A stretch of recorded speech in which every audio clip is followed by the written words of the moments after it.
উনি বললেন যে এই তোমরা এত ভয় পাচ্ছ কেন, তোমরা মৃত্যুর জন্য তো ভয় করছো কেন, মরতে তো একদিন হবেই, তোমরা ভয় পাচ্ছ কেন। ওনাকে মারে মনে করলাম, আমি তাকায় দেখলাম দিদির ডেড বডি ওখানেই পড়ে আছে। বাঁয়ে তাকায় দেখলাম যে আমার কয়েকজন পরিচিত ডেড বডি আমার সামনে একদম যেখানে দাঁড়াইছে তার নিচেই পড়ে আছে। ওখানে এরশাদ ডেড বডি ছিল, মুশকিলের ডেড বডি ছিল, আরো আমি চিনি সব ওখানে পড়ে রয়েছে।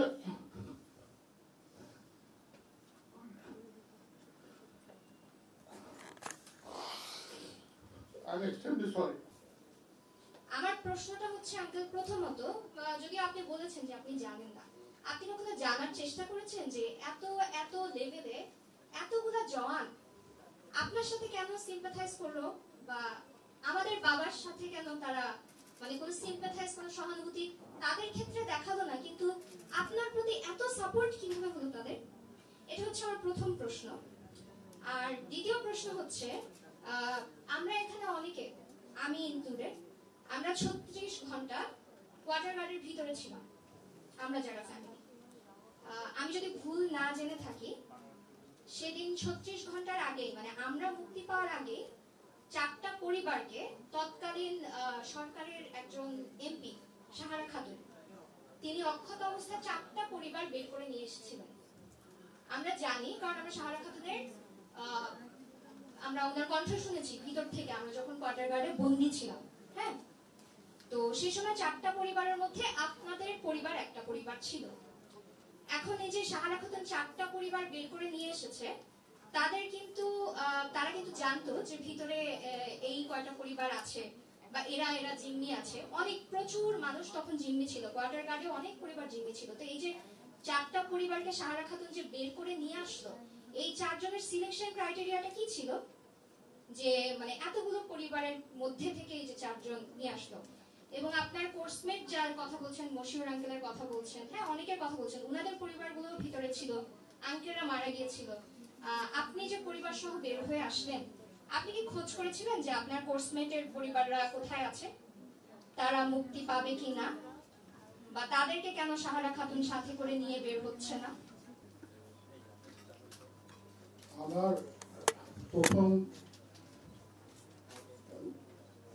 এলাই ভাবি যেটা বললো যে আমি ওই সময় বেঁচে যাওয়ার মধ্যে একজন, এবং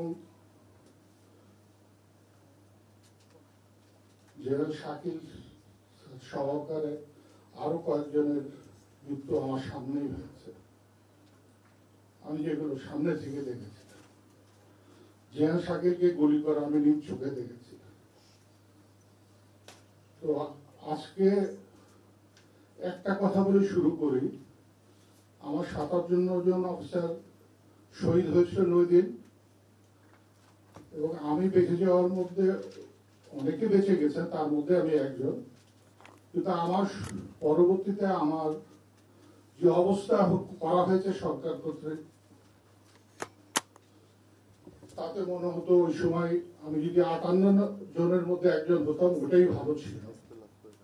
কারণ যারা শহীদ হয়েছেন তারা তো শহীদ চলে গেছেন, কিন্তু আমরা যে বেঁচে ছিলাম, এবং 1 মার্চ সেনাকুঞ্জে আমি ওখানে দাঁড়িয়ে অনেক বক্তব্য দিয়েছিলাম, যেখানে আমাদের সাবেক প্রধানমন্ত্রী উপস্থিত ছিলেন।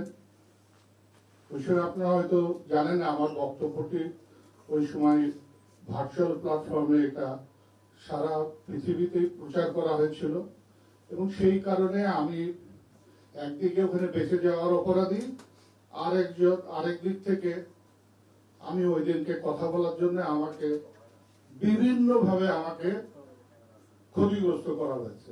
তখন আমার প্রায় মনে হতো আমার মরে যাওয়াই ভালো ছিল। যা হোক, ওই দিনের ঘটনা যদি আমি সংক্ষেপে বলি, অনেক বড় ঘটনা এটা। আপনারা সবাই জানেন যে 24 তারিখে আমাদের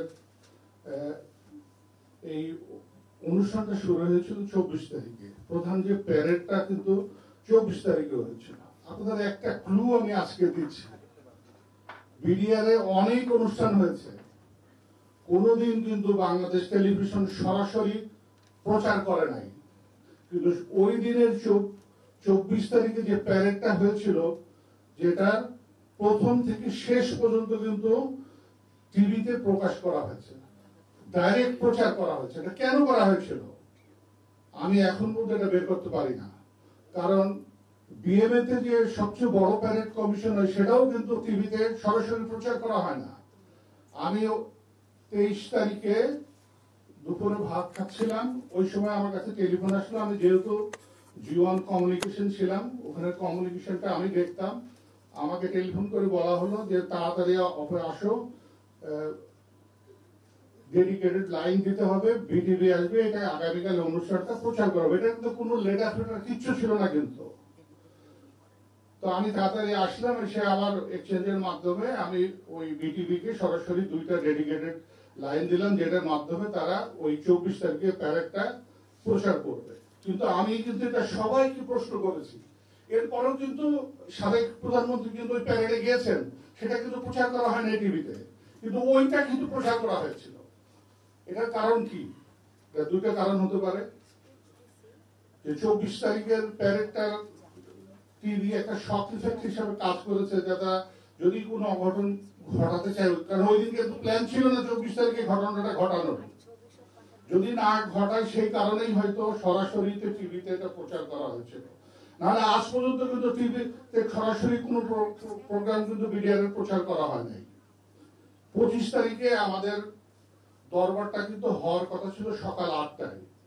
আপনারা এখানে শহীদ পরিবার যারা আছেন অনেকেই জানেন যে 24 তারিখ রাত্রে যে টাট্টু শোটার ফাইনাল রিহার্সেল হয়েছিল অনেক রাত পর্যন্ত, ওইখানে আমরা সবাই গ্রাউন্ডে থেকে আস্তে আস্তে 12টা, 12:30, এবং যারা আমাদের লোকজন ছিল, বিশেষ করে আমি যেহেতু আমাদের পি ইকুইপমেন্টটা আমার ইউনিট দিত, সেই কারণে আমি আসছি অনেক রাতে। এটা যে 8টা থেকে পরবর্তীতে 9টায় হয়েছে এটা কিন্তু আমি জানতাম না। তো যথারীতি সকালবেলায় যখন আমার গাড়ি রাষ্ট্র নিতে, আমার রানা বললো স্যার এই দরবার পিছিয়ে 9টায় হয়েছে। তার মানে এটা কখন হলো? বললো স্যার রাত্রে এটা অর্ডার হয়েছে, আদেশ হয়েছে। তো যাই হোক, আমি অফিসে রিং করলাম, বললো হ্যাঁ স্যার 9টায়। তো আমি যেহেতু রেডি হয়ে গেছি, আমি আর দেরি না করে আমি অফিসে চলে গেছি। অফিসে যাওয়ার পরে আমার কোর্স মিটিং ছিল আমার পাবলিশিং ডাইরেক্টরের পরিচালক। তো তাকে আমি বললাম তুই যাওয়ার সময় আমাকে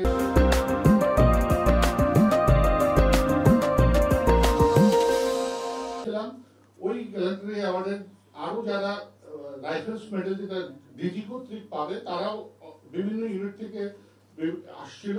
তাদের সাথে আমি কথা বলতে বলতে কর্নেল আজম স্যার ছিলেন, আরো অনেকে ছিলেন, সবার সাথে বসে আমরা গল্প করতেছিলাম। এর মধ্যে ঠিক যখন 9টা বাজে আরেক কোর্সমেট এলাহি কর্নেল মুজিব স্যারকে প্যারেড হস্তান্তর করল।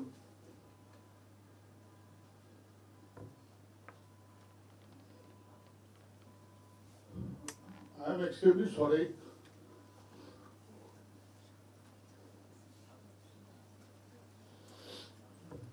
মুজিব স্যার প্যারেডটা নেওয়ার পরে আমরা সবাই অপেক্ষা করতেছি যে ডিজি আসবেন। আপনাদের এখানে একটা কথা আমি বলে রাখি, ওই সময় আমরা জানতাম না ডিজি যখন অফিসে ছিলেন তখনই কিন্তু ডিজির অফিস থেকে মাত্র 50 গজ দূরে আমাদের মেইন কোয়ার্টার গার্ড, যেখানে আমাদের ফার্স্ট লাইন অ্যামুনিশন সহকারে অস্ত্র কোয়ার্টার গার্ডে ছিল, উনি আসেন কিন্তু হার্ট অ্যাটাকে তার 1 মাস পরে কি 15 বার উনি মারা গেছেন। প্যারেড শুরু হলো, দরবার শুরু হলো। প্রথমেই ডিজি আমাদের প্যারেডটা 24 তারিখে খুব সুন্দর হয়েছে, প্রধানমন্ত্রী খুব ভালো বলেছেন, এগুলো বলছেন, এবং এটাও বললেন যে দেখো তোমরা যারা সরাসরি এই ডালভাতে অংশগ্রহণ করেছো তাদেরকে ফুল ভাবে দিয়ে দেওয়া হয়েছে, আর যারা করোনি তাদেরকেও 10% হিসেবে দিয়ে দেওয়া হয়েছে। অতএব এইটা নিয়ে তোমাদের কোনো দুঃখ প্রকাশ করার মনে ক্ষোভ থাকা উচিত না। এই কথাগুলো বলতে বলতেই কিন্তু আপনারা যদি দরবার হলে কেউ যেয়ে থাকেন, যেখান থেকে কোনো অনুষ্ঠান হলে যেখান থেকে খাবারগুলো আসে, অর্থাৎ স্টেজের দিকে এইদিকে মুখ করলে বাম দিক থেকে যে খাবার আসে, ওখান থেকে একটা সৈনিক প্রথমে দৌড়ে স্টেজে উঠলো। দ্যাট সোলজার কিন্তু স্টেজে কিন্তু দাঁড়ায় নাই, সে কিন্তু এসে আমি দেখতে পেলাম সে দৌড়ে পালায় চলে গেল। কোন দিকে গেছে এটা খেয়াল করে। দ্বিতীয় ম্যান যে আসলো সে এসে কিন্তু ডিজির পিছনে দাঁড়ালো, তার কাছে অস্ত্র ছিল, কিন্তু সে ডিজিকে কিন্তু মারবে বলে কোনো কিছু করেনি। কিন্তু সে এসে এত ভয় পেয়ে গেছে যে সে সেন্সলেস হোক বা না হোক, সে কিন্তু মাটিতে পড়ে যায়। মাটিতে পড়ে যাওয়ার পরে আমরা যেহেতু মিড ক্যারিয়ার অফিসার ছিল, আমরা মিড লেভেলের অফিসার হওয়ার জন্য আমরা মাঝামাঝি জায়গায় বসছিলাম। আর কর্নেল মুজিব স্যাররা সবাই প্রথম সারির, স্বাভাবিক ওনারা সিনিয়র ছিলেন, ওনারা এইভাবে বসা ছিল। তো কর্নেল আনিস ছিল, কর্নেল মুজিব স্যার ছিলেন, আরো যারা ছিল সবাই হলো দ্রুততার সাথে স্টেজে শুধু আমাদের ডিডিজি বাড়ি স্যার ছিলেন, ওই চেয়ারটা ওইভাবেই ইয়ে করা ছিল। ওনারা দ্রুত যে ওই যে সৈনিকটা গেছে ওকে ওখান থেকে সরাই নিয়ে আসছেন এবং ডিজিকে অনেকটা শেল্টার দিয়ে, যেভাবে আমাদের প্রোটেকশন দেওয়া হয়, ওই প্রোটেকশন দিয়ে ডিজিকে এক সাইডে নিয়ে যাওয়া হচ্ছে এবং ওই শরীরটাকে আলাদা করে নিয়ে ওই বুট খুলে বুট লেস দিয়ে পা এবং হাত বেঁধে ফেলে মাটিতেই শোয়া ছিল। তো এর মধ্যে আমি আমার স্টেজে উঠে গেলাম। স্টেজে উঠে যে হলো ডিজি তখন টেলিফোনে কারোর সাথে কথা বলতেছিলেন, কার সাথে কথা বলছেন ওই মুহূর্তে আমি ঠিক জানি না। উনি জাস্ট বলতেছিলেন যে সম্ভবত 44 রাইফেল ব্যাটালিয়নের কিছু সৈনিক হয়তো কিছু অঘটন ঘটানোর চেষ্টা করতেছে, তো পারলে সেনাবাহিনী পাঠানোর জন্য উনি তাকে যেন বলছেন, বাট এটা আমি তখন জানি না। পরবর্তীতে আমি জানি কার কার সাথে উনি কথা বলেছেন, কিন্তু ওই সময় কার সাথে কথা বলছেন আমি ঠিক জানি না। এর মধ্যে কে যেন ওনাকে বললেন যে স্যার গাড়ি বাইরে আছে, আপনি স্যার অফিসে চলে যান। তো উনি কিছুটা রাগত স্বরেই বললেন যে why should I go? Please call everybody to come back over here and try to motivate them. এই বলে কর্নেল মুজিব স্যার এবং কর্নেল মুজিব স্যারের আন্ডারে যে কয়টা ব্যাটালিয়ন ছিল সেখানে তাদেরকে বললেন যে please go to the unit and try to motivate. আমার এখনো চোখে ভাসতেছে যে কর্নেল মুজিব স্যার এবং আমার পোস্টমেট বদরুল, আমার পোস্টমেট এনায়েত,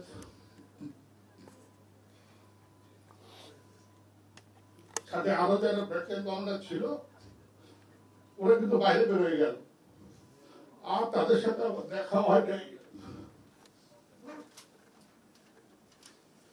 পরে শুনেছি যে ওরা যখন ইউনিটে ফেরত গেছে তাদের ইউনিটেই মেরে ফেলা হয়েছে।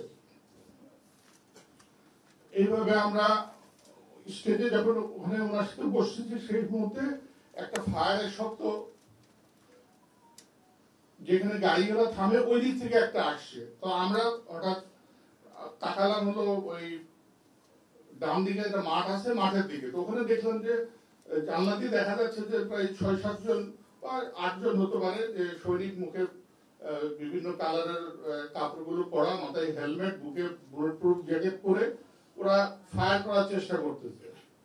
আমরা তখন, আমি ছিলাম, কর্নেল গুলজার ছিল, এরশাদ স্যার ছিল, কর্নেল আজম স্যার ছিল, আরো কয়েকজন ছিল, সবাই মিলে আমরা ওই জানলার কাছে যে আমরা বারবার বলতেছিলাম যে তোমরা গুলি করো না, তোমরা চলে যাও, এটা কেন গুলি করতেছ? কিন্তু ওই সময় যে গুলিটা ওরা করতেছিল আমার অভিজ্ঞতা অনুযায়ী, আমি এটা সব জায়গায় বলেছি, এটা কিন্তু অ্যাকচুয়াল অ্যামুনিশন দিয়ে ফায়ার করতেছিল না, এটা ব্ল্যাক অ্যামুনিশন দিয়ে, ব্ল্যাক অ্যামুনিশন যেটা আমরা ট্রেনিং এর সময় ব্যবহার করি সেটা ব্যবহার করতেছিল। তো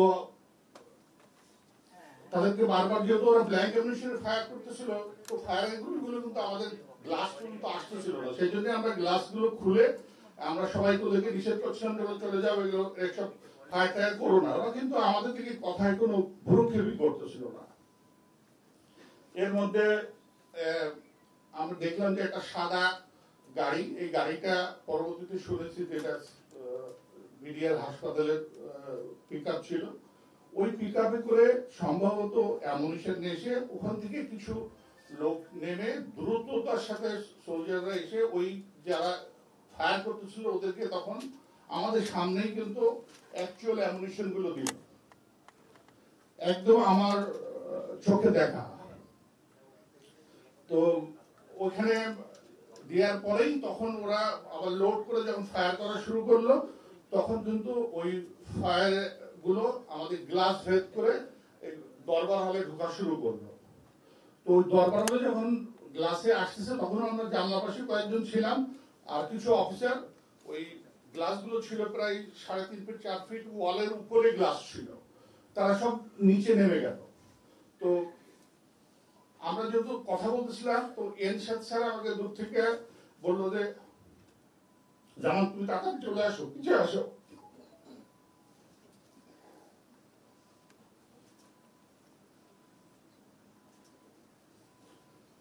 আমি তখন পিছনে তাকাই দেখলাম যে এনশাদ স্যার ওই আমাদের বড় পিলার আছে, পিলারের পিছনে গেছে। আজম স্যারও ছিল, আজম স্যারও আমাকে চিল্লায় বললো যে জামান আর ওখানে থেকো না, ফায়ার হচ্ছে, পিছিয়ে চলে আসো। তখন আমি গোলজার, তারপরে কর্নেল এমদাদ, আর কে কে ছিল আমার সবার নামগুলো এখন এই মুহূর্তে মনে নাই। আমরা তখন আস্তে করে মাথা নিচু করে একটু ক্রলিং এর মধ্যে ভাগ করে ওই পিলারের পিছনে আসলাম। আসার পরে যেহেতু এনশাদ স্যার ওখানে আমাদের মধ্যে অনেক সিনিয়র ছিলেন, স্যার বললেন যে চলো আমরা এখানে থাকবো না, চলো স্টেজে উঠে যাই। তখন কিন্তু স্টেজে যারা ছিল তারা কিন্তু স্টেজ থেকে ভেতরে যে মেইন স্টেজ যেটা, সেই স্টেজে কিন্তু চলে গেছে। এবং ওই স্টেজের উপরে কিন্তু একটা মোটা ভ্যালভেটের একটা বড় পর্দা ছিল, কিন্তু অনেক মোটা, এটা নর্মালি বড় স্টেজের হয়। আমরা তাকে দেখলাম তখন সামনে যেখানে দরবারে দিদি বসেছিলেন, সেখানে কিন্তু কেউ নাই। আমি কি খুব বেশি ডিটেলস বলে ফেলছি? আমি কি শর্টে চলে যাব? হ্যাঁ,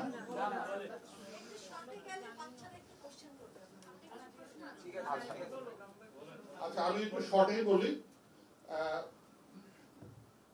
তারপরে আমরা স্টেজে আমরা যখন চলে যাচ্ছি, সবাই মিলে আমরা একটু নিচু হয়ে ওই স্টেজের দিকে উঠতে গেলাম। আমি যখন উঠতে যাই, তখন দেখলাম যে ওই সৈনিকটা তখনও ওই মাটিতে শোয়া আছে। ওর নাম পরে জেনেছি সিপাহী মঈন। তো কোথায় থেকে যেন আমার পাশে দেখলাম ডিওটি কর্নেল আনিসও আসলো। তখন কিন্তু আমাদের অফিসাররা সবাই কিন্তু ওই ইয়ের পর্দার ভেতরে ঢুকে গেছে। তো আমি আনিস স্যারকে জিজ্ঞেস করলাম যে হলো স্যার একে কি করব? স্যার বললো যে ধরো। আমি সম্ভবত পা ধরলাম, আর স্যার হাত ধরে ওকে ধরে ওই কোন রকমের পর্দার ওই পারে নিয়ে গেলাম। নিয়ে যেয়ে ও তো মরার মতো পড়ে রয়েছে, সেন্সলেস কি বলতে পারবো না, বাট পড়ে গেছে, ও সারা সপ্তাহ কিছুই করতেছে না। ওকে পর্দার ভেতরে নিয়ে গেলাম। ভেতরে ঢুকেই দুইটা উইং ছিল, দুইটা উইং এর মধ্যে বাঁদিকে উইং একটা ছিল, ডান দিকে উইং ছিল। তা আমি কি কারণে হোক আমি বাঁদিকের উইং এ চলে আসছি। বাঁদিকের উইং এ আমি যে দেখলাম যে ওখানে ডিজি আছেন, ডিডিজি আছেন, অনেক এনশাদ স্যার আছে, অনেকেই আছে, আমার পরিচিত অনেকেই আছে। আর উল্টা দিকে ছিল আরো অনেক অফিসার, যেটা দেখা যাচ্ছে না, কারণ ওই সময় নেমেই কর্নেল আনিস বললো যে অন্ধকার করে দাও। তো আমাদের ওখানে ওই কিছু লম্বা লম্বা বাঁশের কুঞ্চি ছিল, ওইটা দিয়ে আমরা সব লাইট গুলো কিন্তু ভেঙে ফেললাম। ভেঙে ফেলে কিন্তু ওই ঘরটা অন্ধকার করা হলো, যেন কেউ এসে ভেতরে দেখতে না পারে। তো ডিজিকে আমরা, এটা একটু জানা আপনাদের উচিত, ডিজিকে পাশে একটা চেয়ারে বসায় আমরা ডিজিকে সারাউন্ডিং করে দাঁড়াইছিলাম। এর মধ্যে আপনার আমি দেখলাম যে ওই আরপিজিএসিও খুব আস্তে করে ওয়াকি টকি শুনতেছে। তো আমি তাকে বকা দিয়ে বললাম, এই এত আস্তে কি শুনতেছেন, জোরে দেন। তো জোরে যখন দিল, তখন শুনলাম যে সে ওই দিক থেকে আসতেছে, যে অলরেডি অফিসার্স মেসে সব দখল করে নিয়েছে এবং গাড়ি ঘোড়া পুরাই দিতেছে, গেট দখল করছে, কোর্ট থেকে সব অস্ত্র টস্ত্র বের করে যে যেমন ইচ্ছা ফায়ার করতেছে। এটা কিন্তু ওই ওয়াকি টকির মাধ্যমে আমরা শুনলাম। এটা আমি আমার ডিউটিকে ডেকে এনে বললাম, স্যার দেখেন শুনেন এটা কি হচ্ছে। এই যে কেন্দ্রীয় সুবিধা মেজরের কথাটা আসলো না, নুরুল ইসলাম সাহেব, উনি আমাদের সাথেই ছিলেন। একটু বলে রাখি, উনি ওই যে ওনার ছেলে বলে গেল যে 5 মাস দেরি লাগছে তাকে শহীদ ঘোষণা করার জন্য। আমি প্রথম থেকে বলে আসতেছিলাম যে ও আমাদের সাথে ছিল এবং আমাদের অনুমতি ক্রমে, ডিজির অনুমতি ক্রমেই সে বাইরে যায়।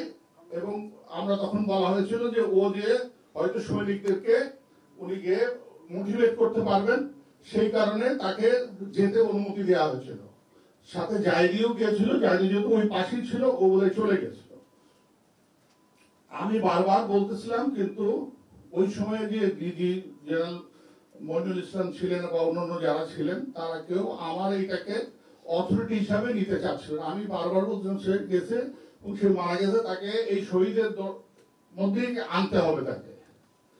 তখন এই পয়েন্টটা প্রতিদিন বিকালে আমাদের 5টার সময় একটা মিটিং হতো, সেটা স্বরাষ্ট্র মন্ত্রণালয়ে দেওয়া হলো। স্বরাষ্ট্র মন্ত্রণালয় থেকে একটা উত্তর দেওয়া হলো, যদি ওইখানকার বেঁচে থাকা কোনো অফিসার যদি নিজে দায়িত্ব নিয়ে একটা স্টেটমেন্টের মতো করে দেয়, তাহলে পারেই ওনাকে শহীদের ঘোষণা করা হবে। তখন আমি ওনাকে একটা বিবৃতি দিই, যে বিবৃতিটি আবার আমাদের মিডিয়া হেডকোয়ার্টার থেকে স্বরাষ্ট্র মন্ত্রণালয়ে পাঠানো হয়। সেটাকে প্রসেস করে আনতে আনতেই 5 মাস দেরি হয়েছে। আমি জাস্ট হান্নানের সুবিধার জন্য বললাম, এই কারণে হয়েছে, কারণ আমি যদি স্টেটমেন্টটা না দিতাম তাহলে ওনাকে কিন্তু শহীদ হিসেবে ঘোষণা করা হতো না। কারণ উনি ছিলেন, আমি আমার চোখে দেখা, উনি আমাদের সাথেই ছিলেন।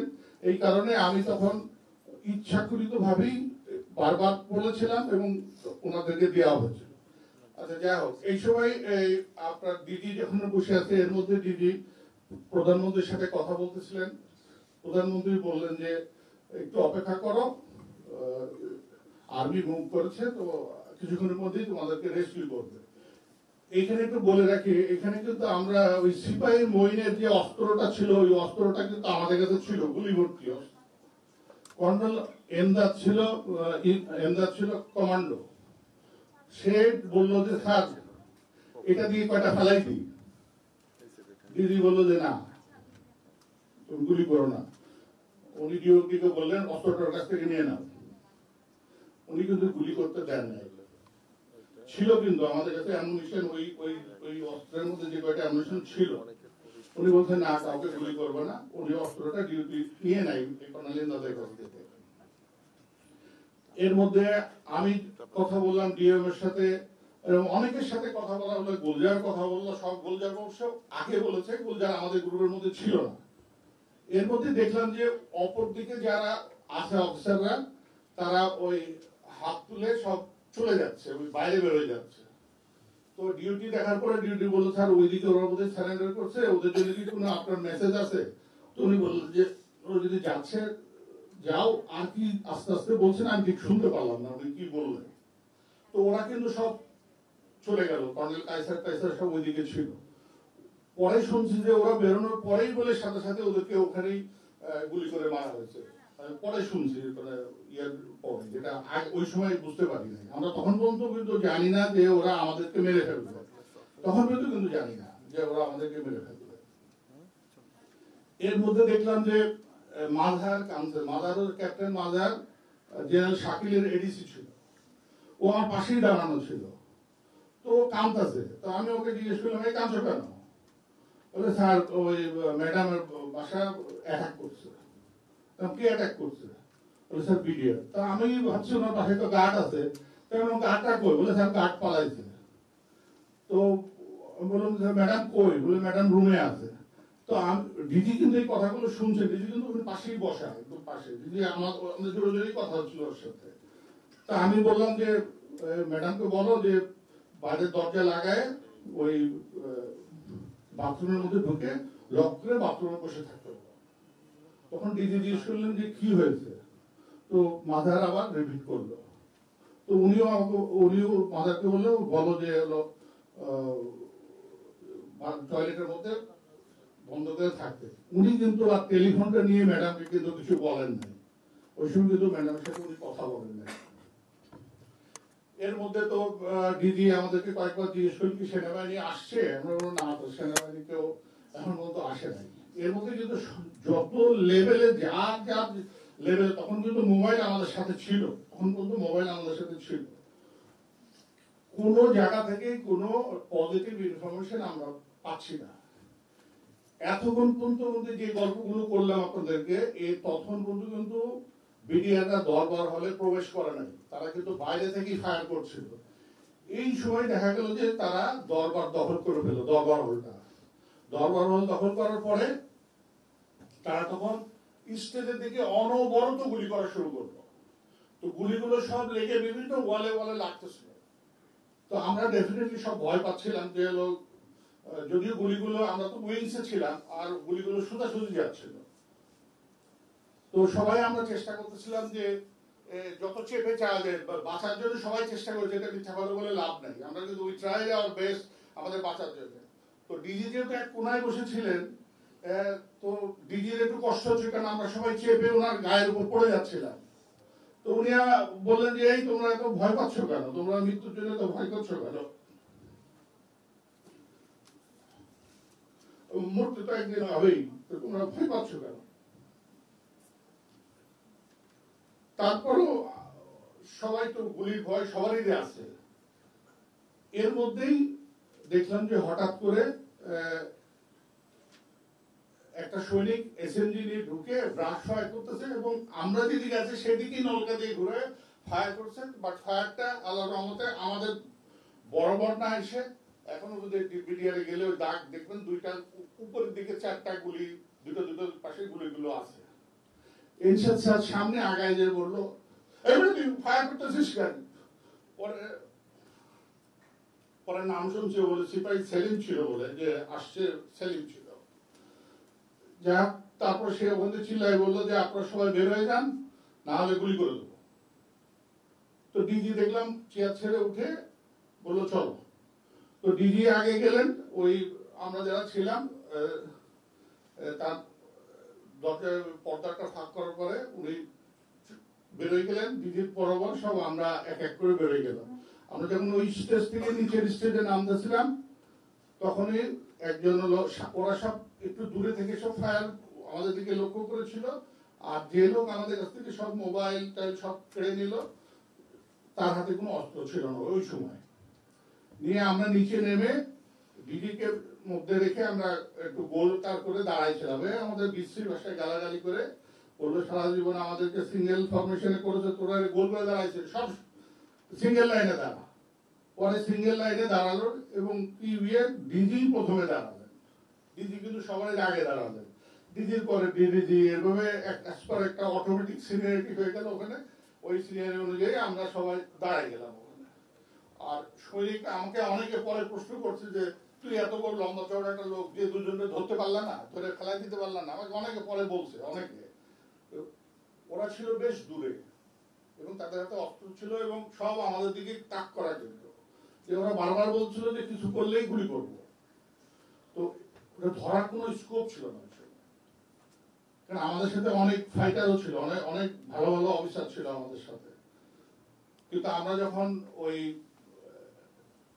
বললো যে আপনারা এই দিক দিয়ে যেতে থাকেন, এটা হচ্ছে অর্থাৎ স্টেজের মুখ করে পিছনের দিকে তাকালে টয়লেটের পাশ দিয়ে যে গ্লাস, ওই গ্লাস কিন্তু অটোমেটিক আগে সব ভেঙে গেছে, ওইখান দিয়ে আমাদেরকে যেতে বললো। এর মধ্যে সম্ভবত এনশাদ স্যারের কাছে বোধহয় 2টা মোবাইল ছিল, একটা মোবাইল বোধহয় স্যার জমা দিয়েছিলেন, আর একটা মোবাইল বোধহয় উনি জমা দেন নাই। ওইখানে ওই সময় এনশাদ স্যার কারোর সাথে বোধহয় ভাবির সাথেই কথা বলতেছিলেন ওই সময়। ওইটা কিন্তু আবার ওই বিডিআর দূর থেকে দেখে ফেলে, যে স্যারের সাথে অনেক খারাপ ব্যবহার করে ওই মোবাইলটা কেড়ে নেয়। নেওয়ার পরে আমরা সবাই ওই যাওয়া শুরু করলাম ওই ইয়ের দিকে, ওই দিক দিয়ে বের হয়ে যাওয়ার জন্য আমাদেরকে নিয়ে যাওয়া হচ্ছে। ওরা কিন্তু তখন আমাদেরকে কেউ গুলি করে নাই, কিন্তু কেউ গুলি করে নাই।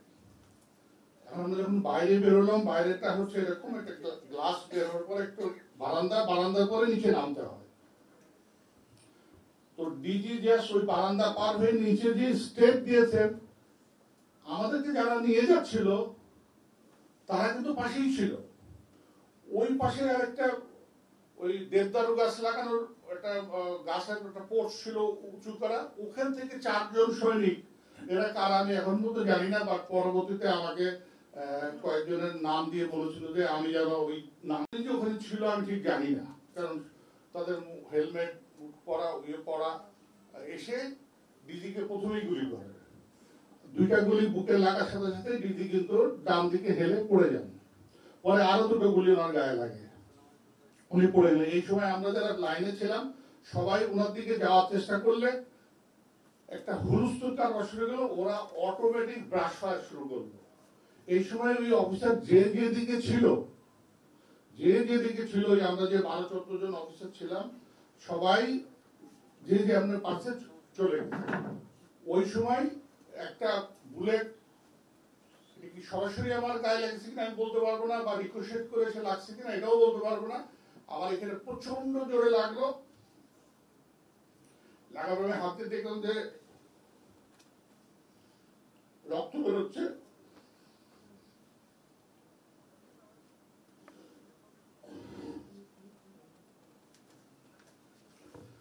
ওই সময় আমি শুধু খেয়াল করলাম যে এটা কি ভেতরে ঢুকছে নাকি বের হয়ে গেছে। আমি হাত দিয়ে দেখলাম যে না, এটা ভেতরে ঢোকে নাই, এটা পাশ দিয়ে বের হয়ে গেছে। ওই চিন্তা বাদ দিয়ে আমিও সব অফিসারই তখন শুয়ে পড়ছে, আমিও শুয়ে পড়ে যে সামনে তাকাইছি, সামনে তাকালে দেখলাম যে ওই টয়লেটের গেটটা সামান্য খোলা, মানে প্রথমে হাত ধোয়ার জায়গা, তারপরে ইউরিনাল পরে টয়লেট। তো আমি ওই ক্রলিং করে বেসিনটা পার হয়ে ওই পাশে যে ইউরিনাল আছে, ইউরিনালের পাশে দিয়ে, ওই ইউরিনালের পাশে এরকম লম্বা লম্বা ওয়াল ছিল ওই বুক লেভেলের। আপনারা জানেন তো যে ইউরিনাল নর্মাল একটু থাকে, ওইটার পাশে দিয়ে আমি শেল্টার নিলাম। বাট আমাকে ফলো করে আর কোনো অফিসার কিন্তু ঢোকে নাই ওখানে। তো আমরা অনেকে ছিলাম ওখানে। কিছুক্ষণ বসে থেকে আমি তখন দেখতেছি একটা মানে অসম্ভব চিল্লা চিল্লি, ফায়ারিং, মানে অসম্ভব শব্দ।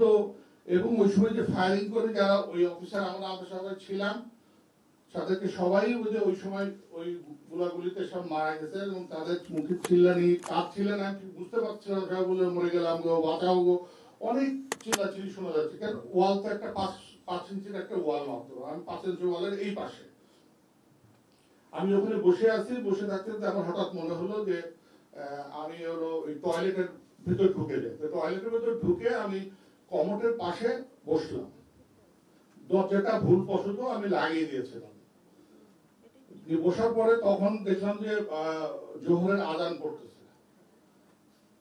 এদিকে কিন্তু আমি শুনতেছি ডিজিপি মেরে ফেলছে, ডিডিজি কে মেরে ফেলছে, অনেক কথা শুনতেছি আমি। এর মধ্যেই আমি হঠাৎ শব্দ পেলাম যে ভেতরে লোক ঢুকছে, সৈনিকরা ঢুকছে। ঢুকে হঠাৎ তারা টয়লেটটা তো বন্ধ, দেখতো ভেতরে কেউ আছে কিনা। আপনার দেখবেন দরবার হলের টয়লেটটা কিন্তু উপর পর্যন্ত ওয়াল না, ওইটা কিছু দূর ওয়ালের পরে উপরে উঠা যায়, খালি ওপেন এটা। তো হঠাৎ একটা সৈনিক ওই ওয়ালে উঠে ও আমাকে ভেতরে দেখতে পাচ্ছে, বলে ভেতরে তো একজন আছে। আমি তখন ওকে অনেক অনুনয় বিনয় করছি, এখন খারাপ লাগে, বলছিলাম যে ভাই আমি অন্যায় করিনি, আমাকে মেরো না। অনেক অনুনয় বিনয় করেছি।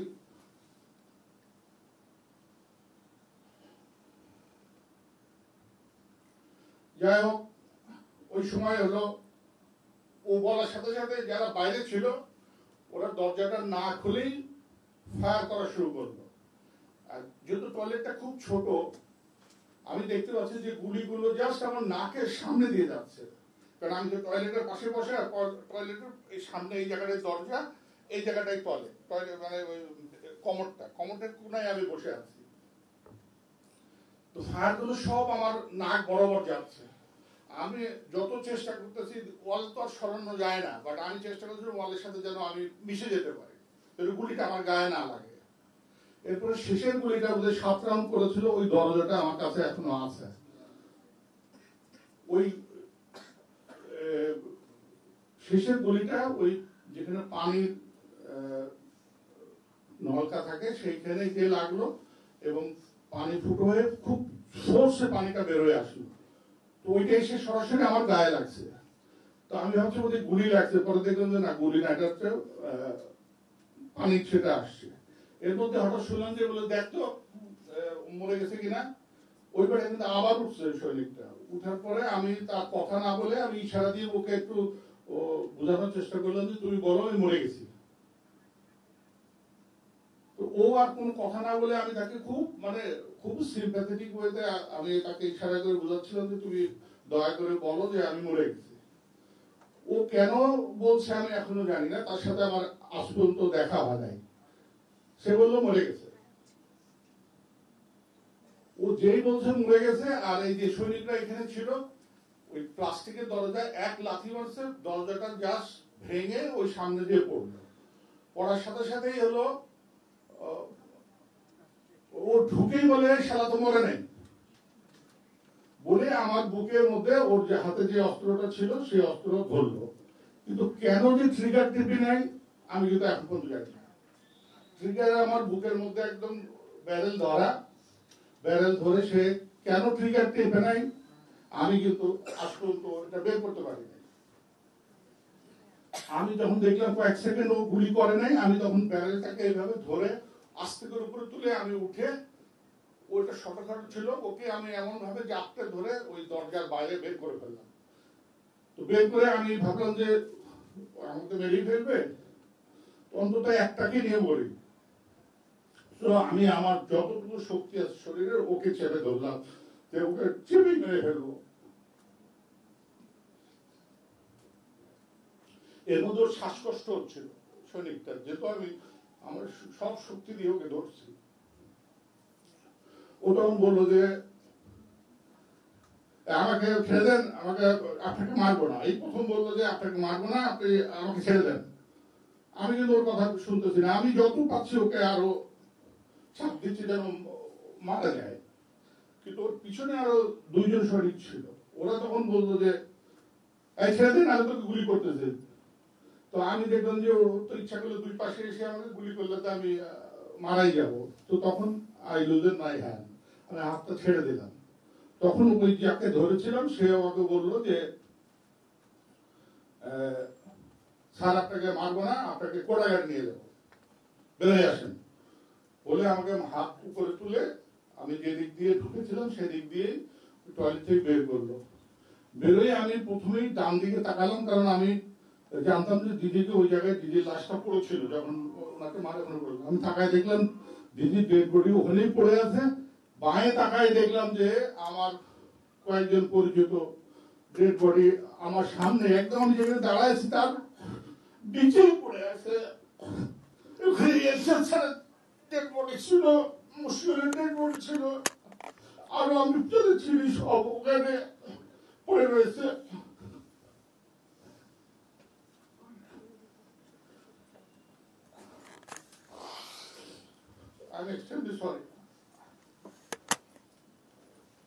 তখন ওই ভেতরে যারা সৈনিক ছিল ওরা চিল্লাই উঠলো যে এই এই এখন মরে নাই কেন, এই খামার যে যে আমরা বললো এসে মারার চেষ্টা করলো, কিন্তু ওরা বারবার বলছিল একে মারবো না, একে কোটাঘাট নিয়ে যাবো। কেন বলতেছিল আমি কিছুই জানি না। তখন আমাকে পিছন এদিক দিয়ে না বের করে পিছন দিয়ে ওই স্টেজের দিকে আবার নিয়ে গেল। স্টেজের দিকে যে দেখলাম দূরে দূরে অনেক ডেড বডি পড়ে আছে, সবগুলো মুখ থুবড়ে পড়ে আছে বলে আমি চিনতে পারলাম না এরা কারা। তো অবশ্যই এগুলো অফিসারদেরই ডেড বডি হবে, বাট আমি ওই যেহেতু উল্টা দিক হয়েছিল আমি চিনতে পারি না। তো আমাকে বললো যে নিচে তাকাবি না, উপরের দিকে তাকায় এই দিক দিয়ে যেতে তাক। তো আমি ওই দিক দিয়ে যাচ্ছি। আপনারা কি খুব বোর হচ্ছেন? তারপরে আমি ওই দিক দিয়ে ওইখানে আরেকটা টয়লেট ছিল, ওই টয়লেটের মধ্যে ঢুকে আমাকে বললো ওই যে প্রথম সৈনিকটা যে পালাই গেছিল না, বললাম যে পালাই গেছে, ও যে গ্লাস ভেঙে পালাই গেছে সেই গ্লাসের ভেতর দিয়ে আমাকে ঢুকে বললো তুই এদিক দিয়ে বেরো। তো আমি প্রথমে বেরোলাম, আবার আমার সাথে সাথে ওরাও বের হলো। বেরোয় দেখলাম যে ওই মাঠটা, যে মাঠে ওরা গুলি করতেছিল ওই গুলির সাথেই মাঠটা, একদম ওই মাঠ দিয়ে আমাকে নিয়ে ওই কোটাঘাটে নিয়ে যাবে। তো ওই কোটাঘাটের রোড তো আমি চিনি, তো আমাকে ভাবে নিয়ে যাচ্ছিল। ওই কিছু তো যাওয়ার পরে দেখি একটা গ্রুপ এসে ওদেরকে আটকালো, আটকায় বললো যে এই কে কোথায় নিয়ে যাচ্ছ, এটা কে, এখনো মরে নাই কেন, এই কেন বেঁচে আছে কে? বলে এটা অফিসার, এখনো মরে নাই, কেন মরে নাই জানি না, বাট একে নিয়ে যাচ্ছি হলো ইয়েতে নিয়ে যাচ্ছি, কোটাঘাটে নিয়ে যাচ্ছি। বলে না রাখ, একেই মারবো এখানে। এই বলেছে আমার দিকে আগে এসে অস্ত্র আবার বুকের মধ্যে ধরলো, ধরে কিছুক্ষণ বললো এই কলেমা পড়, তো এখন মারবো। আমি তো দোয়া দৌড় পড়তেছি,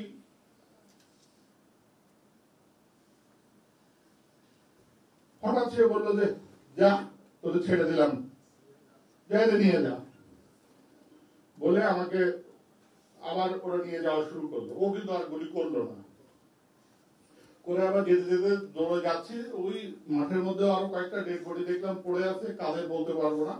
এই করে ওই যে আমাদের যে রাইফেল ব্যাটালিয়ন ছিল যেটা, সেখান দিয়ে যেয়ে আমি যখন ওই রোডের মাঝে মাঝে আসছি, ওখানে দেখলাম যে একটা পিক আপ এলএনজি নিয়ে দাঁড়ায় আছে। ওরাও সেম বললো যে একে নিয়ে যাওয়া যাবে না, এই তোরা সর, ওকে গুলি করবো। ওরা যতই বলতেছে না, ওই দরবার থেকে বলছে কোটাঘাটে নিয়ে যেতে, বলে না কোটাঘাটে যাবে না, একে এখানেই মারবো। এর মধ্যে দেখলাম একজন সৈনিক আমার কাছে মাথায়, ও অবশ্য মোটরসাইকেলে হেলমেট পরা ছিল লাল রঙের, মুখে বুলেট উপর জোর, একটা বড় হাতুড়ি নিয়ে আমার দিকে আগায় আসতেছে। তো ওর আগানো দেখে আমি এখন ভাবতেছিলাম এই বুঝে তাহলে হাতুড়ি দিয়ে আমাকে মারবে মনে হয়। তো আমি আল্লাহ কাছে বলছি, আল্লাহ তুই আমার গুলি করে মারো, ওই হাতুড়ি দিয়ে যেন আমাকে না পিটায়। ওই সৈনিকটা দেখলাম আমার সামনে এসে হঠাৎ করে সে বললো যে স্যার আমি আপনাকে চিনি, কিন্তু আপনাকে এখান থেকে বাঁচাবো কেমন করে। আমি প্রথমে দিয়ে ওর কথা বিশ্বাস করতেছিলাম না। আমি তো ওকে চিনতে পারছিলাম, যেহেতু হেলমেটের মধ্যে আছে আমি চিনি না। পরবর্তীতে আমি জানছি হচ্ছে সিপাহী নজরুল, আমার সাথে কোনদিন চাকরিও করে নাই, বাট সে ছিল ওই আরপি ছিল, রেজিমেন্টাল পুলিশ। তো ওই গেট দিয়ে গেলে পরে মাঝে মাঝে হাই হ্যালো হয়েছে, এছাড়া তার সাথে আমার তেমন কোনো পরিচয় নেই। তো সে আমাকে, আমি তাকে বললাম তুমি আমাকে কোন রকমে গেটের বাইরে পার করে দাও। ওরা স্যার এটা সম্ভব না, এখানে গেলে আপনাকেও মেরে ফেলবে, আমাকেও মেরে ফেলবে। পরে সে আমাকে ওই ধাক্কা মেরে নিচে ফেলাই দিয়ে ওদেরকে বলে যা তোরা যা, আমি একে ব্যবস্থা করতেছি বলে আমাকে টেনে ওই পাশে যে বিল্ডিং ছিল ওই বিল্ডিং এর মধ্যে ঢুকালো। ওইটাই ছিল রাইফেল ব্যাটালিয়নের সিওর অফিস। ওর ভিতরে ঢুকায় বলে চলেন আপনাকে স্যার উপরে নিয়ে যায়। তো উপরে যখন ওখানে গেল দিয়ে দিত, ওইদের অফিস ছিল নিচতলায়। ডান দিকে যখন যাই তখন দেখতেছিলাম যে তার আগেই ওদের ডেড বডি সবখান থেকে নামিয়েছে, সব ব্লাড গুলো তখন শুকায় নেই, কাঁচা ব্লাড। ওই যে লাশ টানলে আপনার ব্লাড গুলো সিঁড়িতে দাগ থাকে না, ওই ব্লাড গুলো তখনও কাঁচা আছে। তো আমি আর উপরে ওঠার সাহস করতেছি না, কারণ আমার কাছে তখন মনে হলো যে উপরে নিয়ে যেয়ে মারবে মনে হয়। এর আগে ডেড বডি গুলো বের করে ফেলছে, এখন বোধহয় আমাকে মারবে। তো আমি আর সিঁড়িতে পা দিচ্ছি না। তো ও আমাকে বললো যে স্যার উঠছে না কেন, উঠে আসেন। তো বাধ্য হয়ে আবার ওর কথা শুনে উপরে উঠলাম। তো আমি উপরে উঠে তাকে দেখলাম যে ওই রাইফেল ব্যাটালিয়ন সিওর অফিস থেকেই ডেড বডি গুলো বের হয়েছে, একদম ওই ব্লাডের দাগ গুলো সব আছে। তার মানে ওখানেই কোন অফিসার ছিল, তাকে মারছে। মেরে আমাকে উপরে চারতলায় নিয়ে গেল। ওইখানে কিন্তু আমি কোনোদিন যাইনি। ওখানে পর যে দেখলাম অনেক স্টোর, ওইখানে নিয়ে যাওয়ার পর প্রথমে একবার বলতো সাথে ছাদে চলে যান। তো ছাদে কিন্তু অনেক সৈনিক ছিল, আমি ছাদে যাবো না। তখন ওখানে একটা টয়লেটে নিয়ে গেল। টয়লেটের প্রথমে ঢুকতেই একটা বেসিন ছিল, বেসিনের পরেই টয়লেট। বললো ও কিন্তু ওই টয়লেটে ঢোকে নাই, তার আগেই বললো যে আপনি ভেতরে ঢোকেন। তারপরে হচ্ছে ও চলে গেল। তো যাওয়ার সময় বললো যে আপনার মোবাইল নাম্বার দেন। আমার কাছে তো মোবাইল নাই। তখন বললো যে তাহলে আমি যাই স্যার, বেঁচে থাকতে দেখা হবে। তখন ওকে আমি জিজ্ঞেস করলাম যে তোমার নাম কি। ও র্যাঙ্ক ট্যাঙ্ক কিছু বললো না, শুধু বললো যে নজরুল। বলে আমি আস্তে করে ওই টয়লেটটা খুললাম। টয়লেট খুলে ভেতরে ঢুকেই দেখি টয়লেটের মধ্যে ডিএডি তহিদ লুকায় আছে। আপনারা যে ডিএডি তহিদ আপনারা যার কথা শুনেছেন যে এটার সাথে জড়িত, ও কিন্তু ওই টয়লেটের মধ্যে লুকায় আছে। ওকে দেখে আমি বললাম তুমি এখানে কেন? বলে স্যার আমি এখানে আছি যদি আমাকে মেরে ফেলে। তাই বললাম তুমি কি দরবার হলে ছিল না? ও বললো না স্যার আমি দরবার হলে ছিলাম না। তুমি কই ছিলাম? ও বললো স্যার ওই যে আপনারা দরবার থেকে টি ব্রেকে যাবেন, আমি স্কাই রুমে টি ব্রেক ম্যানেজার। ও আমাদের আবার মেস সেক্রেটারি ছিল। তো ও ওখানকার বলে আমি খাওয়া দাওয়া করছি। বাট ওই সময় আমি ওকে জিজ্ঞেস করতে ভুলে গেছি যে স্কাই রুম থেকে তুমি এই টয়লেট পর্যন্ত কিভাবে আসলে, এটা কিন্তু তখন আর ওকে আমি ওই এর মধ্যে আর জিজ্ঞাসা করতে পারিনি। তো ও বললো যে আমি ওকে জিজ্ঞেস দরবার কি হয়েছে তুমি জানো, ও সম্পূর্ণ অস্বীকার করলো যে না স্যার আমি কিছুই জানি না, আমি তো ছিলাম স্কাই রুমে। তখন কিন্তু এই যে আপনাদের যে গল্পগুলো বললাম আমি কিন্তু ওই সব গল্পগুলো ওকে কিন্তু ওই পুরো ঘটনাটা আমি হলো ওর কাছে বলি যে এই ঘটনাগুলো ঘটেছে ওখানে। তো ওকে আমি বললাম তুমি এগুলো কিছু জানো না, বললো না স্যার আমি তো পালাই এখানে লুকাই আছি। তো যাই হোক ওখানে বসে থাকতে থাকতে ওর সাথে আরো অনেক ঘটনা আছে, সেগুলো আমি বললাম না ছোট গল্প। এর মধ্যে দেখলাম যে 2টা কি 2:30টার দিকে দেখলাম কে যেন আসতেছে। ওর মধ্যে ও আবার বললো স্যার দুজনে যদি টয়লেটে থাকি তাহলে হয়তো কেউ আসলে মেরে ফেলবে, তা আমি একটু দূরে আপনার থেকে বসি, আপনি টয়লেটের ভেতরে থাকেন। ওর বাইরে বেসিনের সামনে যেয়ে বসে। তো দেখলাম কিছু নাই কে যেন আসতেছে, ও বেরোয় গেল। দেখলাম ওদের দুজনের মধ্যে খুব কথা কাটাকাটি হচ্ছে, কি কথা কাটাকাটি হচ্ছে আমি এটা বুঝতে পারতেছি না। তো আমার ওই সময় ধারণা হয়েছে যে বোধহয় ও বলছে ভেতরে কর্নেল জামান আছে, আমাকে মারে নাই কেন, এই নিয়ে বোধহয় কিছু হচ্ছে, আমি তখন বুঝছি আর কি। আমি কিন্তু একদম দরজা ফাঁকে লুকায় আছি। এর মধ্যে দেখলাম যে আস্তে আস্তে ভেতরে একজন ঢুকলো। ওকে দেখে আমি দেখলাম ও যে ডিএডি রহিম, ও আমার কোয়ার্টার মাস্টার ছিল। আমি যখন সিগন্যাল সেক্টর কমান্ডার ছিলাম তখন হচ্ছে সে আমার কোয়ার্টার মাস্টার ছিল। ও আমাকে এসে স্যালুট করে বললো যে স্যার আমরা এখন যাচ্ছি, আমাদের জন্য দোয়া করেন। তো আমি জিজ্ঞেস করলাম কোথায় যাচ্ছ, বলে স্যার প্রাইম মিনিস্টারের কাছে ডাকছে, আমরা সবাই যাচ্ছি, আমরা ওখানে ওনার প্রতিনিধি হিসেবে ওখানে যাচ্ছি। তো ওই সময় আমি কিছুটা সেলফিশের মতো ওকে বললাম যে তুমি এক কাজ করো, তুমি যাও ওই তহিদকে আমার সাথে রেখে যাবে না, তহিদ যদি চলে যায় তাহলে তাকে মেরে ফেলবে। বলে না স্যার থাকা যাবে না, আমি একবার যাবো না বলছি, এই দেখেন স্যার আমার পায়ে এমন করে মারছে যে হলো আমি হাঁটতে পারছি না। আমি দেখলাম সে একটু খুঁড়াই খুঁড়াই হাঁটতেছে। এই যে ডিএডি তহিদি আর ওই ডিএডি রহিম চলে যাওয়ার সময় সে আমাকে বললো স্যার দোয়া পড়েন ইন্নাল্লাহ মা সাবিরিন আর ইন্না লিল্লাহি ওয়া ইন্না ইলাইহি রাজিউন, এটা পড়তে থাকেন স্যার, বেঁচে থাকলে আবার দেখা হবে। এই বলে কিন্তু তহিদ আর হলো ডিএডি রহিম ওই ঘর থেকে চলে গেল। এই যে গেল আমি ছাড় পাওয়া পর্যন্ত কিন্তু আর ওরা আমার এখানে আসে নাই, বা আমাকে বাঁচানোর জন্য ওরা কেউ আসে নাই, বা কাউকে আমাকে ধরে নেওয়ার জন্য এখানে কাউকে পাঠায় নাই। আমি কিন্তু পরবর্তীতে আমি একটু শর্ট করতেছি যে পরবর্তীতে আমি ওখানে ধরা পড়ি। পরের দিন আরেক গ্রুপ সৈনিকের কাছে আমি ধরা পড়ে যাই, ওখানে ওর ভেতরে আমি লুকিয়ে আছি। এর মধ্যে অনেক ঘটনা আছে, আমি ছোট করে শর্ট করে বলছি। এর মধ্যে তারা আমাকে প্রথমে মেরে ফেলবে বলে গুলি করা শুরু করলো, কিন্তু পিছন থেকে আরেকজন সৈনিক এসে বললো যে ডোন্ট শুট হিম, ইংলিশেই বলছে। ওই লোকটাকে আমি এখনো দেখি নাই, বাট দেখলে আমি এখনো চিনবো, কালো করে গোলাকার মুখ। বাট আমি অনেক খুঁজছি পিডিআরে, তাকে কিন্তু আমি পাই নাই। বাট ইংলিশে কথা বলতেছিল, ডোন্ট শুট হিম। যে আমাকে বললো যে স্যার ফলো মাই ইনস্ট্রাকশন, যে আমি কি করতে হবে, বললো যে আপনি দৌড়ে দাঁড়ে দাঁড়ে করেন। তো আমি তো যতটুকু করার চেষ্টা করতেছি, সে বললো স্যার এইটা আপনার দৌড়ে দাঁড়ে দাঁড়ে আরো জোরে জোরে করেন। এ করে আমাকে সে উপর থেকে নিচে নামালো। নিচে নামানোর পরে আমি যখন রাস্তার কাছে আসছি তখন দেখি যে হলো সব সৈনিক ভরা, আর একটা পিক আপ দাঁড়ানো আছে। আর আমাকে দেখার পরে মনে হলো যে মৌমাছির মতো সব দৌড়ায় এসে যে এই শালা এখনো মরে নাই কেন। সবারই একই প্রশ্ন, এ এখনো মরে নাই কেন। যাক এর মধ্যে আমি একদম নিথর হয়ে আছি, আমি আর কিছু বলছিও না, কথা কোনো কিছু বলছি না। সব বলার পরে আমি যখন হঠাৎ পিক আপের দিকে তাকায় দেখি আমার যে আমি যখন সিগন্যাল সেক্টর কমান্ডার ছিল, আমার যে ড্রাইভার সিপাহী আজাদ ওই গাড়ির মধ্যে বসা।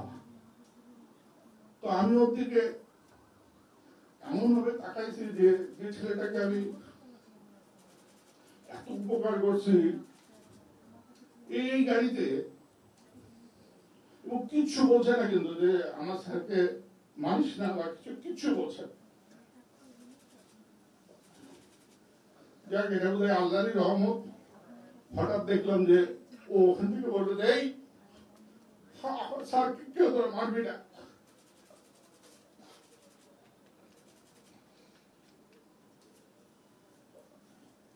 কিন্তু সে গাড়ি থেকে নামলো না, গাড়ি থেকেই বলতেছিল। এর মধ্যে আমাকে বললো যে এই নিয়ে চল, কটা গাড়ি নিয়ে চল। কিছু তো নিয়ে যাচ্ছে, ধাক্কা মারে নিয়ে যাচ্ছে। আমি বলছি আমি তো যাচ্ছি, তোমার ধাক্কা মারতে হবে না, আমি যাচ্ছি। আমার কে যেন বললে গাড়িতে তোল, বলে আবার ঘোরালো, আবার গাড়ির কাছে বলে সারা অনেক পাজারও চড়ছে, সারা গেলে আত্মাই নিয়ে যা। আবার আমাকে ঠেলে ওটার দিকে নিয়ে যাওয়া শুরু করলো। এই কিছু দূর যাওয়ার পরে 44 রাইফেল ব্যাটালিয়নের সৈনিক লাইনের সামনে কতগুলো কাঁঠাল গাছ আছে, কাঁঠাল গাছের সামনে একটা ঢুকার জায়গা আছে, ওই জায়গার পরে আরেকটা গ্রুপ ধরলো। আরেকটা গ্রুপ ধরে বললো যে একে নিয়ে যাওয়ার দরকার নেই, একে এখানেই মারবো। এখন যে কজন আমাকে নিয়ে যাচ্ছিল তারা বললো যে না, একে কারাগারে নিয়ে যেতে বলছে। কে বলছে?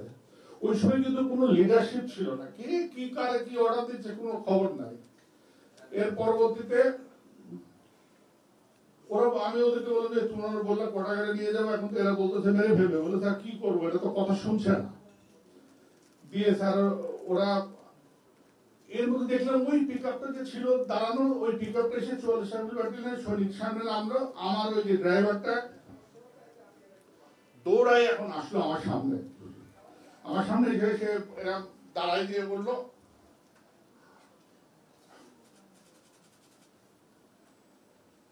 এই স্যারকে কেউ মারবি না বলে সে আমাকে ধরে এখন ওদের কাছ থেকে ও আমার ড্রাইভার নিয়ে নিল, নিয়ে আমাকে ওই কাঁঠাল বাগানের ভেতর দিয়ে ওই কোয়ার্টারগার্ডে যাওয়ার শর্টকাট রাস্তা ছিল, ওখান দিয়ে আমার নিয়ে যেতে। এই যে যখন আমি যাচ্ছি এই মুহূর্তে হঠাৎ একটা সৈনিক দৌড়ায় এসে তার ওই স্টিলের হেলমেট দিয়ে এমন জোরে আমাকে এখানে হিট করলো যে আমি টলে নিচে পড়ে গেলাম। ওই আমার ড্রাইভার তাড়াতাড়ি তুলে বলে স্যার খুব বেশি লাগছে। আমি তখন মাথা আমার ঘুরছে, আমাকে বললো স্যার যেতে পারবেন আপ টু কোয়ার্টারগার্ড। তা আমি বললাম যে আমাকে একটু ধরো, আমি তাহলে যেতে পারবো। ও ধরলো, আমি ওই ওর সাথে দৌড়ে দৌড়ে কোয়ার্টারগার্ডে গেলাম। মোবাইল নেওয়ার পরে মানি ব্যাগ যা যা ছিল সব ওখানে নিয়ে আমাকে প্রথমে একদম কর্নারে কোয়ার্টারগার্ডে ঢোকালো। ওই কোয়ার্টারগার্ডের যে ঢুকে দেখলাম আমার অনেক পরিচিত ভাবি টাবি, ওই এলাই ভাবি ছিল, আরো অনেকেই ওই কোয়ার্টারগার্ডের মধ্যে ভর্তি সবাই ছিল। তো আমাকে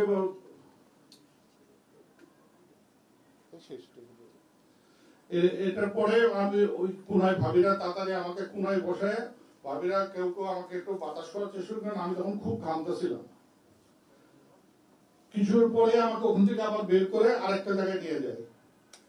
ওখানে নিয়ে যাওয়ার পরে ওখানে আমার অনেক আঙ্কেল ছিল। আমি যে আঙ্কেলরা জিজ্ঞেস করতেছিল যে আমার আব্বার কে, আমি কিন্তু বলতে পারি নাই তাদেরকে তোমার আব্বার আমি ডেড বডি দেখেছি। আমি কিছুই বলি নাই। অনেকে আমার উপর রাগ করবে, সে আঙ্কেলরা যে আঙ্কেল জানে কিন্তু আঙ্কেল বলে নাই। আমি কি করে বলবো বল যে ওর আব্বার আমি ডেড বডি দেখেছি? আমি বলি নাই ওই সময় কোয়ার্টারগার্ডের মধ্যে। যাই এইভাবে করে শেষের মধ্যে আরো অনেক ঘটনা আছে। করার পরে শেষে বিকালে 4টা 4:30টার দিকে ওই এর মধ্যে আমি এলাই ভাবি সহ আরো অনেককে যারা রচনা বলছেন আমার পরিবার কোথায়, আমার পরিবারকে কিন্তু আমি ওখানে খুঁজে পাই নাই।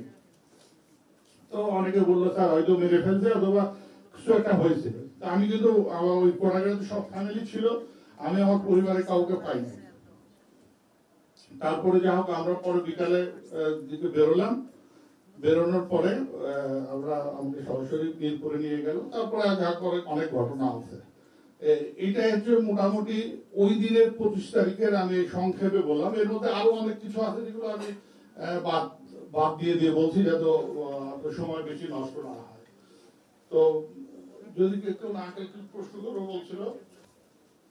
আমার প্রশ্নটা হচ্ছে আঙ্কেল, প্রথমত যদি আপনি বলেছেন যে আপনি জানেন না, আপনি কখনো জানার চেষ্টা করেছেন যে এত এত লেভেলে এতগুলা জওয়ান আপনার সাথে কেন সিম্পাথাইজ করলো, বা আমাদের বাবার সাথে কেন তারা মানে কোনো সিম্পাথাইজ, কোনো সহানুভূতি তাদের ক্ষেত্রে দেখালো না, কিন্তু আপনার প্রতি এত সাপোর্ট কিভাবে হলো তাদের? এটা হচ্ছে আমার প্রথম প্রশ্ন।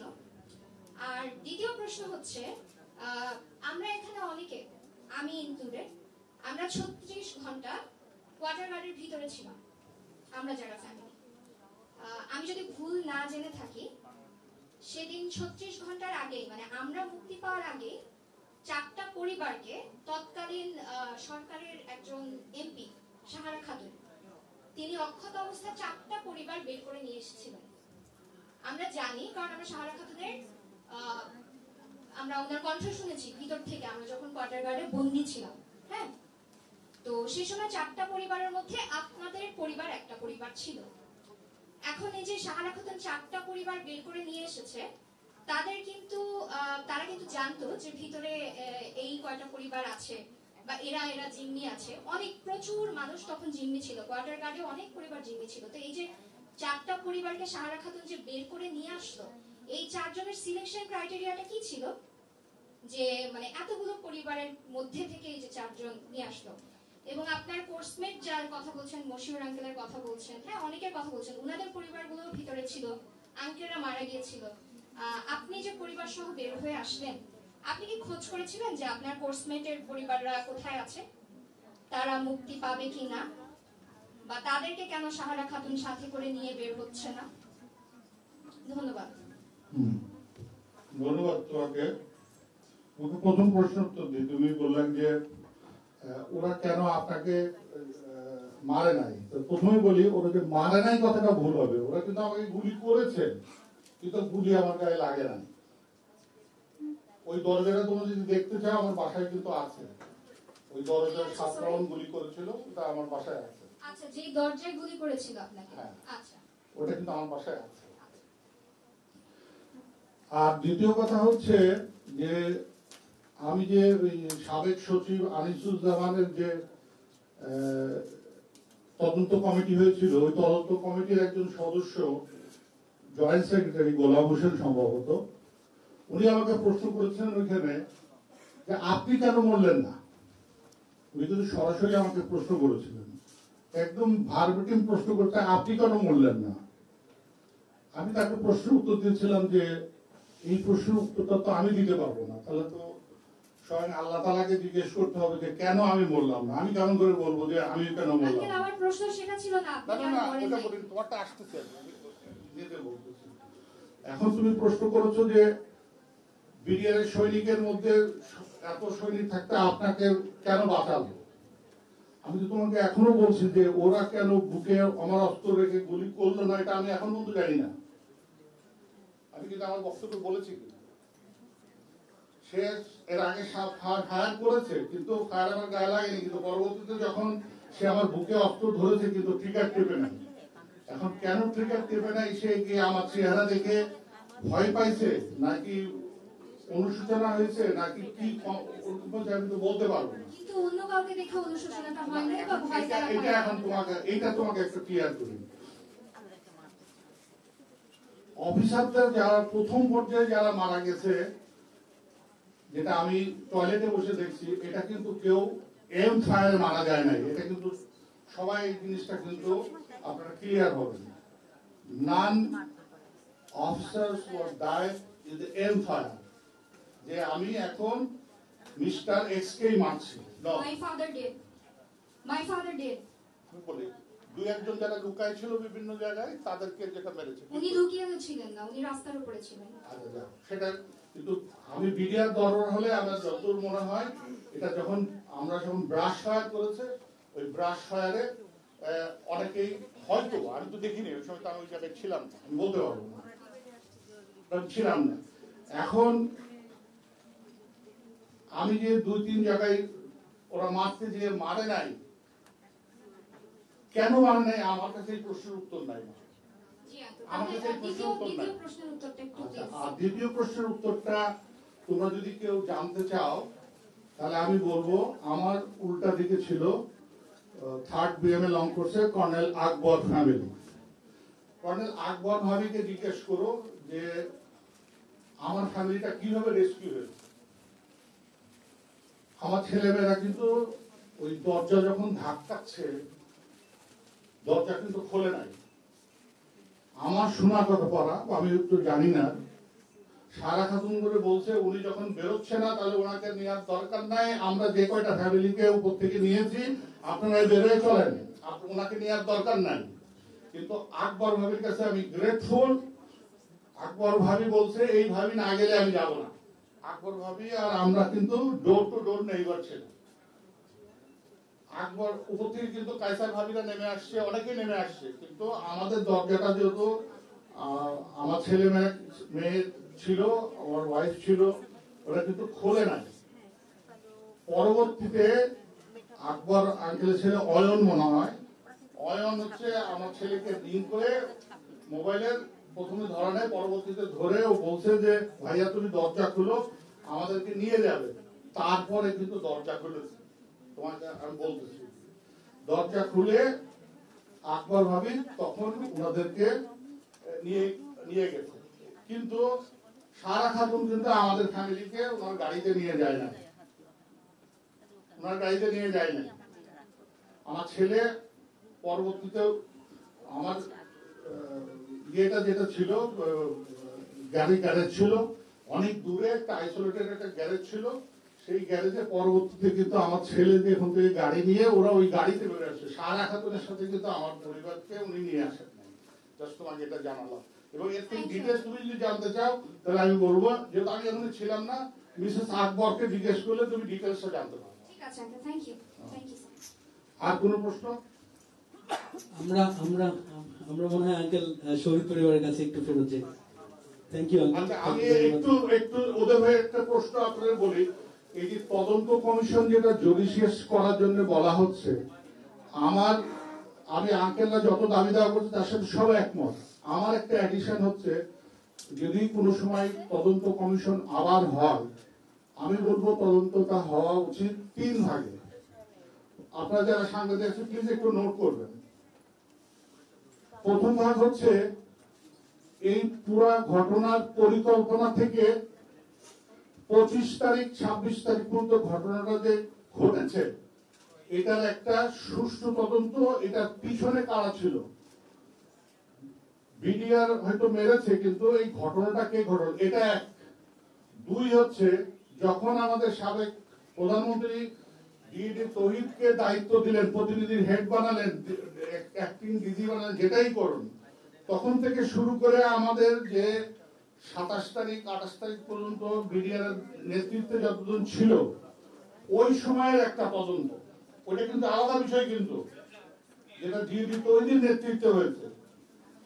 তৃতীয়টা হচ্ছে, যখন আমাদের সেনাবাহিনীর থেকে সব করে যখন যারা নতুন ভাবে বিডিআর এর দায়িত্ব পেল, তদন্ত কমিশন হলো এবং বিডিআর কে রিফর্মস করলো, ওই সময় যারা দায়িত্বে ছিলেন, প্রধান বড় বড় দায়িত্বে, তারা কি আমাদের বিডিআর হত্যার বিচারে কোনো ব্যাহত ঘটিয়েছেন কিনা, তারা কোনো কিছু সরকারের ভয়ে হোক আর যেভাবেই হোক ওনারা কোনো কিছু করেছেন কিনা, সেটার একটা আলাদা তদন্ত হওয়া উচিত।